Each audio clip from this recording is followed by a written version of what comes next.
Good afternoon, ladies and gentlemen. Welcome to our April movie in 2024. This is the second in our three-part mystery series, a wonderful genre in its own right. And here we have the king of the detectives, Sherlock Holmes, played by the incomparable Basil Rathbone, and accompanied by his sidekick in all 14 Holmes features made by 20th and Universal in the 40s, the wonderful and late 30s, the wonderful Sherlock Holmes and the Spider Woman, sometimes indexed only under Spider Woman.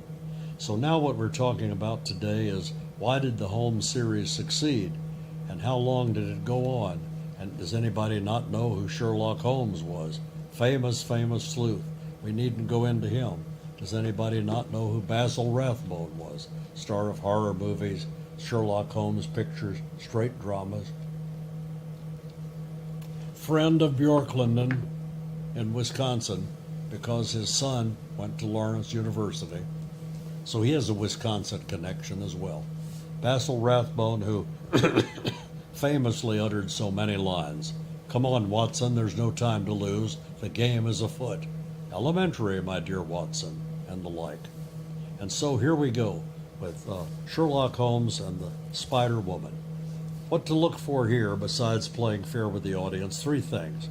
Of course, the performances of Basil Rathbone and the bumbling performance of Nigel Bruce.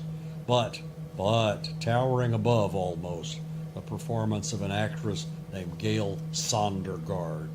Gail Sondergaard was born in Minnesota, but and was not of Eurasian descent, but had such a Eurasian appearance, and she affected it with the eyelashes and all with this, that she played several Eurasian characters. She got an Oscar nomination for Anna and the King of Siam, playing the king's first wife and lady of all his harem. She got an Oscar, the first Oscar, 1936, ever given for Best Supporting Actress. New category that year. Walter Brennan was Best Supporting Actor, Best Supporting Actress, Gail Sondergaard. And she was in a movie called Anthony Adverse, from a novel by Hervey Allen. The very first Oscar winner. Look at the talent they hired to make this little movie. It cost them almost their whole budget.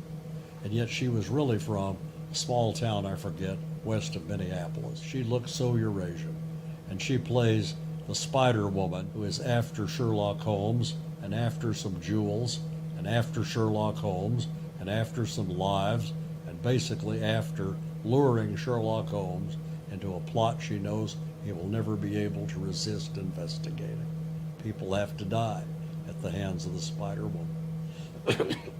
Toward the end of the movie, the second thing to look for is the chilling sequel in which she brings her little nephew, played by Teddy Infer, about age 6, up to visit with Watson and Holmes. The other thing is the bumbling performance. You have to be good to act this stupid, of Inspector Lestrade of Scotland Yard. He's hilarious to most people. He and Dr. Watson provide the comic relief. Well, I think you'll enjoy those two items. And the third, what a wonderful piece of direction. These were adapted for the screen, and this one was adapted from an original tale by Sir Arthur Conan Doyle, of course, and then it was adapted by Roy William Neill, who also directed. For the most part, he wrote under his pen name, but he directed the movie under his own name. So Roy William Neill, wonderful direction, creepy atmosphere, fog rolling into London, all concocted on a studio in Hollywood. It definitely has a cast listing at the end. I invite you to see who played your favorite character, and never forget, if you've never heard of her before, I think you will never forget Gail Sondergaard as the Spider Woman. Take care, folks.